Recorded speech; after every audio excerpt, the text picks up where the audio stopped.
wind of, like, you know, what they're going to give Kawhi. So I'm like, just give me what Kawhi got. Like, right. Y'all view us the same. Like, you know, we came here together. We want to finish together.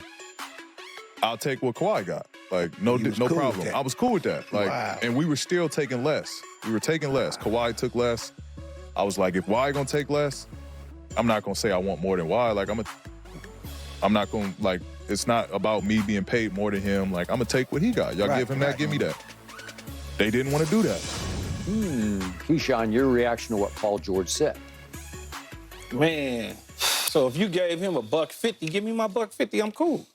But you trying to give me 60?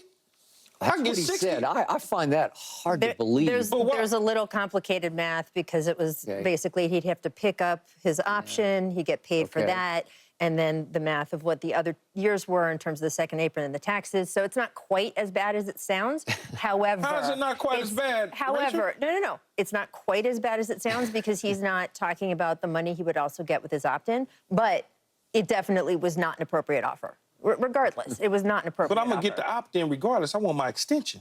I'm gonna get the 50 or the 49 or whatever you was gonna give me on my last year anyway. Look, I'm talking about new money. You was gonna give me 60 million on new money? I got 212 on new money. That's all I'm saying. Yeah. So that's majorly disrespectful. So you're gonna feel a certain way, okay? And I understand Lars Frank, right? He wants to show Mr. Barmer, look, I can get this done a certain way. I can save us some money. Don't worry about these things. Just let me handle it. So now you can go to the boss. Like in all of our businesses, they like to go to the boss and show him, see, I got it for less. Just pay that dude, man. He's worth it. He just sat there and told you he's willing to accept the same amount of money as his co-partner with no problem at all, and we can run it back. We can end this thing. We can keep trying to get us a championship. But you told him, in his mind, Rachel, regardless of what the math works out to be, it was still him and his family, they looking at his agent, they going, 2 years, 60 million, so that means $30 million a year, new money, and I can get 200 plus on the open market. Hey, that doesn't seem like a fair deal to me. It was stupid for the Clippers to do. Look, be fair. To me, this is not a money issue in terms of saving dollars. Steve Ballmer is one of the richest men in America. It was about this new CBA. I know it's boring that we keep talking about sort of minutia and rules and stuff, but... And aprons. In aprons. But the truth is, if you go into that second apron, if you go into the most sort of overpaying your guys compared to the rest of the league, you can barely do anything going forward in terms of trades. It doesn't matter. Well, no, but here's the thing. I would say that the Clippers had a decision to make. Do they want to invest in this Paul George, Kawhi era more? Yes. To the tune of not only all these tens and hundreds of millions of dollars, but in terms of this is going to be our team until these guys are 36, 37, 38, right? Okay. They clearly decided somewhere along the way this to stay mediocre then. Well, I think they kind of decided to call it, right? That it wasn't worth, if that was the choice, if the choice was be locked into this versus not, that is the choice they made, plus you had to pay Harden. I'm not saying I would have made that choice, but I see what they were thinking. I don't think it was, oh, we don't want to give him an extra few dollars. I will say, though, a couple things. I will say, first of all, if you've made that choice, why not make it earlier in the season and either get something for him or handle the negotiations differently? If you are eventually going to offer to pay him what Kawhi did, to string that out, I think, is really part of the problem, and that's why he led with talking about how it was disrespectful, is now he doesn't trust them. Now he's like, okay, you didn't offer me a good deal to begin with. You also didn't offer me what Kawhi got when Kawhi took his extension. And by the way, as he said, that was at a bit of a discount. And Paul was willing to be at a bit of a discount. And the fact that they still didn't go in there. So when they didn't get, you say trust. How can I trust you're not going to trade me when you didn't want to give me no trade clause? This is the thing, right? So Paul goes in there. Not only does he have more money sitting on the table and more length of a contract, which is important at that age, in Philadelphia and probably Orlando and other places, but the trust factor. And I think this is where the Clippers' past deeds are coming back to haunt them. We all remember what happened with Blake Griffin. Blake Griffin was a free agent. They brought him into the building. They put up this whole sort of display about him and his lifetime as a Clipper. He walks into the arena where they've led him, and they are raising his number into the rafters and talking about him being a Clipper for life. This is what we see as your future. We're going to raise this number. 6 months later, they traded him to Detroit. 6 months later, which was not the team that ideally someone who wanted to contend for titles would want to play for. And so I think Paul was thinking about that too, and especially with the way things were strung out over the year, I think that puts you in that mindset more. And so that's why the Clippers' decision is sort of, you can see their logic, but how they did it, I think, really came back to haunt them. I don't see the logic, because if you're an older team and you got 2 older players already, and I'm Brook with 3 older players, so they brought Westbrook back, you allow one of your biggest pieces to get away. You can't replace that. Where are you going to replace that for less money? And you say they're worried about the repeater thing and all the taxes and stuff. 3, 4 years from now, it ain't going to matter, because you're going to be sorry. That's just the bottom line. And I know Mr. Ballmer's not worried about the money. But when you are an executive and you can show the owner, look at me, I'm smart, I did this, you get a little pat on the back.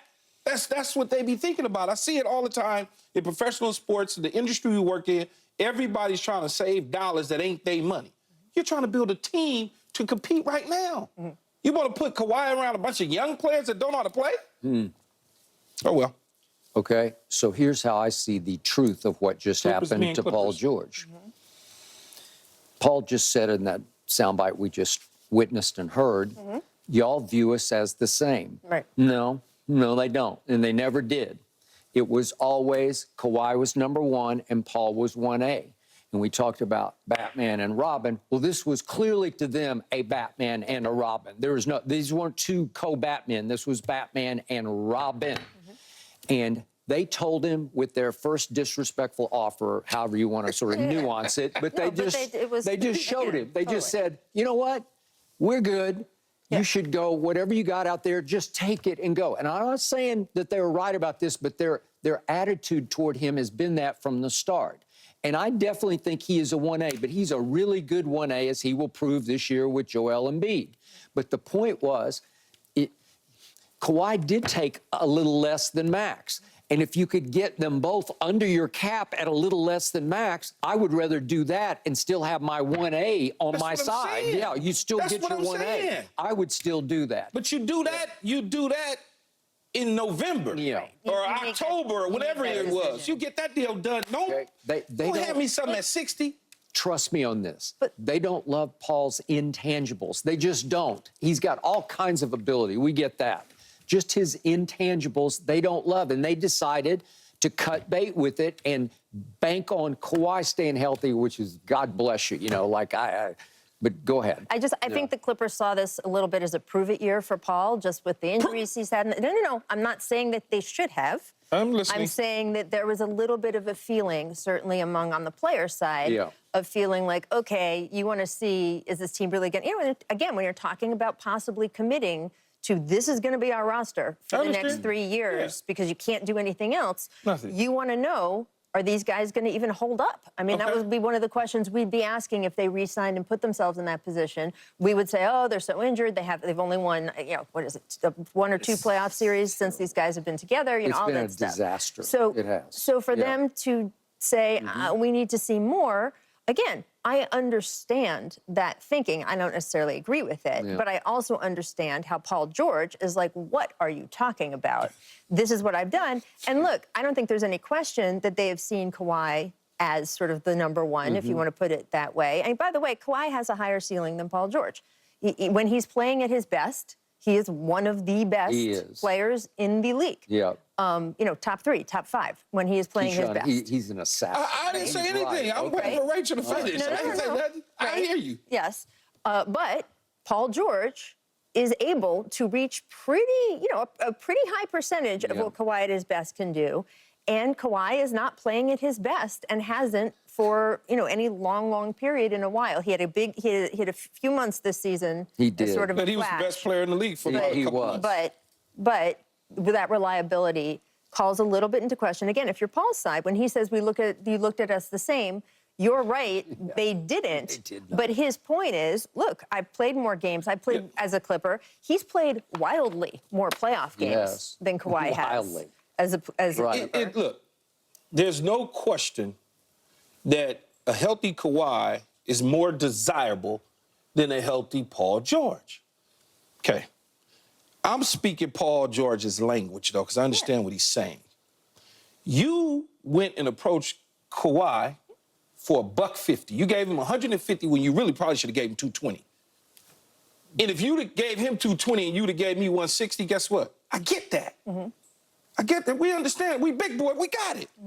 But when you want to give me $60 and you give him $150 and I got $212 over here waiting for me, do the math. Rachel, you went to Northwestern? I am. I can tell you that those were all those offers you just mentioned were for differing numbers of years.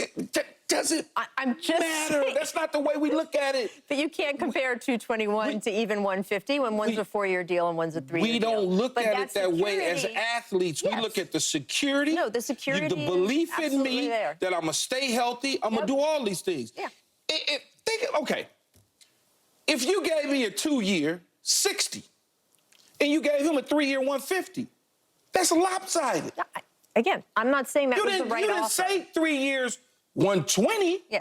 You said 2 years, 60. No, I think that you had, if you're the Clippers, you had to have made this decision, frankly, at the start of the season. I don't know. I mean, I understand we want to see more. We want to see how this pans out. But you knew you were headed toward this position. You knew there was someone out there who was going to offer to pay him a 4-year max.